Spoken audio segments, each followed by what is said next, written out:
2012 ബാവുട്ടിയുടെ നാമത്തിൽ സിനിമയുടെ ലൊക്കേഷൻ അവിടെയാണ് ഞാൻ ലൊക്കേഷനിൽ സിനിമ ഷൂട്ട് കാണാൻ വേണ്ടി പോയ സമയത്താണ് ഞാൻ രഞ്ജിത്തിനെ കാണുന്നത്. ആ തിരക്കിൻ്റെ ഇടയിൽ നിന്ന് പ്രൊട്ടക്ഷൻ കൺട്രോളർ എന്നെ വിളിക്കുകയും രഞ്ജിത്തിനെ കാണണമെങ്കിൽ ഉള്ളിൽ വന്ന് കാണാൻ പറഞ്ഞു. അപ്പോൾ വീട്ടിൽ അവിടെ ഷൂട്ട് ലൊക്കേഷൻ നടന്നുകൊണ്ടിരിക്കുകയാണ്. അപ്പോൾ സാർ എൻ്റെ അടുത്ത് വന്ന് സംസാരിച്ചു. അപ്പോൾ എന്നോട് വീടും കാര്യങ്ങളൊക്കെ ചോദിച്ചു, എന്താ ചെയ്യണമെന്ന് ചോദിച്ചു.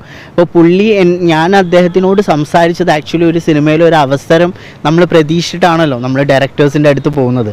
അപ്പോൾ ആ ഒരു മെൻറ്റാലിറ്റിയിലാണ് ഞാൻ പോയതും. അപ്പോൾ പോയി സംസാരം തുടങ്ങി കുറച്ച് കഴിഞ്ഞപ്പോൾ പുള്ളി പറഞ്ഞു, ഞാൻ അവിടെ ഒരു ടിഷ്യൂ പേപ്പർ ഉണ്ടായിരുന്നു, അതിൽ പുള്ളി എനിക്ക് നമ്പർ എഴുതി തരിക ചെയ്ത്. അപ്പോൾ എന്നിട്ട് പറഞ്ഞു, ഇതിൽ ആർക്കും കൊടുക്കരുത്, ഷെയർ ചെയ്യരുത്, ഈ നമ്പറിൽ എനിക്ക് കോളും ചെയ്യരുത്, മെസ്സേജ് ചെയ്താൽ മതി എന്ന് പറഞ്ഞു. അപ്പോൾ 1-2 ദിവസം കഴിഞ്ഞപ്പോൾ പുള്ളി എന്നോട് പറഞ്ഞു, ഞാൻ ഈ മെസ്സേജ് ചെയ്തപ്പോൾ നിനക്ക് ബാംഗ്ലൂരിലേക്ക് വരാൻ പറ്റുമെന്ന് ചോദിച്ചു. പോയപ്പം ഹോട്ടൽ താജ് ഉണ്ട് അവിടെ. ഇത് നടക്കുന്നത് 2012 ഡിസംബർ ആ സമയത്താണ്. അപ്പോൾ ഹോട്ടൽ താജിൽ പുള്ളി എന്നോട് ഏകദേശം ഒരു 9 o'clock 10 o'clock ആയിട്ടുണ്ടാവും ഹോട്ടലിൽ എത്താൻ വേണ്ടി പറയുകയും അവിടെ എത്തിയ സമയത്ത് റിസപ്ഷനിൽ അവരെന്നെ പിന്നെ വിസിറ്റേഴ്സ് അലൗഡ് അല്ല ഈ സമയത്തെന്ന് പറഞ്ഞു. അപ്പോൾ രഞ്ജിത്ത് എൻ്റെ അടുത്ത് പറഞ്ഞത് എന്താണെന്ന് വെച്ചാൽ, നീ ബാക്കിലൂടെ ബാക്ക് ഡോർ ഉണ്ട്, അവിടെ കോഫി ഷോപ്പ് ഉണ്ട്, അവിടെ ബാക്ക് സ്റ്റെയർ കേസ് വഴി വരാൻ പറഞ്ഞു.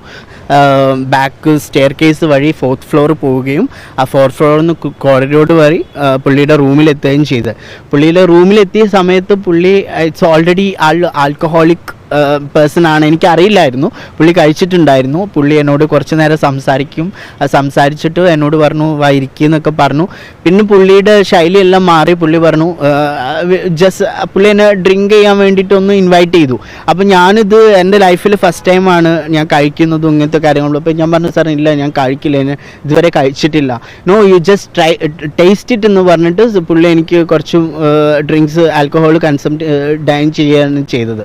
ഞാൻ കുറച്ച് കഴിച്ച സമയത്ത് പുള്ളി പറഞ്ഞു, എനിക്ക് നിന്നെ ഒന്ന് നേക്കഡായിട്ട് കാണണം, നിൻ്റെ അപ്പം ഞാൻ I M A boy, of course നമ്മൾ പുള്ളിയിൽ നിന്നും പ്രതീക്ഷിക്കുന്നത് ഇതൊന്നും അല്ലല്ലോ. അപ്പോൾ പുള്ളി എന്നോട് അങ്ങനെ പറഞ്ഞ സമയത്ത് എനിക്ക് വളരെ വളരെ ഞാൻ പറഞ്ഞു, സാർ ഞാൻ ആവശ്യപ്പെട്ടത് എനിക്ക് സിനിമയിലൊരു അവസരമാണ്. സാർ പറഞ്ഞു, എനിക്ക് നിന്നെ കാണണം, എനിക്ക് മിററിൽ നിൻ്റെ മിററിൽ എങ്ങനെയാണ് നിൻ്റെ ഫേസ് എന്ന് കാണണം, അതുപോലെ നിൻ്റെ ശരീരത്തിൻ്റെ ഇത് കാണണം, സ്ട്രെച്ച് കാണണം എന്ന് പറഞ്ഞിട്ടാണ് പുള്ളി എന്നോട് ഡ്രസ്സ് കഴിക്കാൻ പറഞ്ഞത്.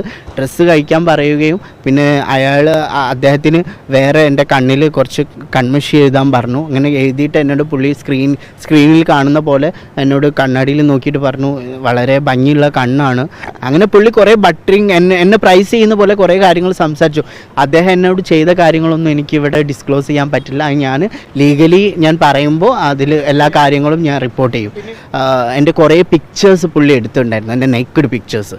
എന്നിട്ട് പറഞ്ഞു, I wanted to show my girl friend എന്ന് പറഞ്ഞിട്ട് പുള്ളി അത് എനിക്ക് തോന്നുന്നത് ആ നടിയുടെ പേര് ഞാൻ പറയുന്നില്ല, ആ നടി അവിടെ ഉണ്ടായിരുന്നു. അപ്പോൾ ഹോട്ടലിൽ ഉണ്ടായിരുന്നില്ല, പക്ഷേ എന്നോട് പറഞ്ഞ് പിന്നെ താജിലുണ്ടായിരുന്നു, ആളുണ്ടായിരുന്നു എന്നാണ് പറഞ്ഞത്. എനിക്ക് കുറച്ച് പിക്ചേഴ്സ് കാണിച്ചു കൊടുക്കണം എന്നൊക്കെ പറഞ്ഞപ്പോൾ ഞാനും അപ്പോൾ കരുതിയത് എന്താണെന്ന് വെച്ചാൽ, കുഡ് ബി ആളുടെ മനസ്സിൽ എന്തെങ്കിലും ഒരു സിനിമ, ഏതെങ്കിലും ഒരു കഥയുടെ രൂപമായിട്ട്, കാരണം ഒരു തിരക്കഥാകൃത്തുകൂടെ ആണല്ലോ. അപ്പോൾ എന്നൊക്കെ കരുതിയിട്ടാണ് ഞാൻ അതിനൊക്കെ വില്ലിങ് ആയി നിന്നത്. രഞ്ജിത്ത് ഈ റൂമിൽ ഇരുന്ന് പറഞ്ഞ സമയത്ത് പുള്ളി 2-3 നടന്മാരെ പേര് പറഞ്ഞിരുന്നു. അവർക്ക് തീർച്ചയായിട്ടും നിന്നെ കണ്ടു കഴിഞ്ഞാൽ അവർക്കൊക്കെ താല്പര്യം ഉണ്ടാവും, അങ്ങനെയാണെങ്കിൽ നിനക്ക് അവസരങ്ങളും ലഭിക്കും എന്നൊക്കെ പറഞ്ഞ് കുറേ രീതിയിൽ.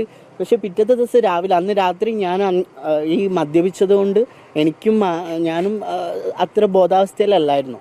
രാവിലെ എണീറ്റപ്പോൾ പുള്ളിയുടെ ക്യാരക്ടറേ ചേഞ്ചായി. പുള്ളി രാവിലെ പറഞ്ഞു, സാജ് I want to go wake up, എനിക്ക് പോകണം, നിങ്ങൾക്ക് എത്ര പൈസ വേണ്ടെന്നാണ് ചോദിച്ചത്. സോ അത് ഭയങ്കര ഷോക്കിംഗ് ആയിരുന്നു. ഞാൻ ഒരുപാട് ആഗ്രഹം വെച്ചിട്ടാണ് ബാംഗ്ലൂരിലേക്ക് ട്രാവൽ ചെയ്യുന്നത്. അവിടെ പോയി ഹോട്ടലിൽ ഇത്രയും റിസ്ക് എടുത്ത് പോയിട്ട് പുള്ളി എന്നെ സെക്ഷുവലി അബ്യൂസ് ചെയ്തിട്ട് പുള്ളിക്ക് രാവിലെ എണീറ്റപ്പോൾ പുള്ളിക്ക് പോകണം. പുള്ളി വേറെ ഒരു കാര്യം ചോദിക്കുന്നില്ല. He offering me some money. ഞാൻ പറഞ്ഞു, സാർ ഞാൻ ഇതെല്ലാം ആഗ്രഹിക്കുന്നത്. ആക്ച്വലി ഞാൻ ആഗ്രഹിച്ചത് ഒരു ചാൻസാണ്, ഒരു സിനിമയിലൊരു അവസരമാണ് ആഗ്രഹിച്ചത്.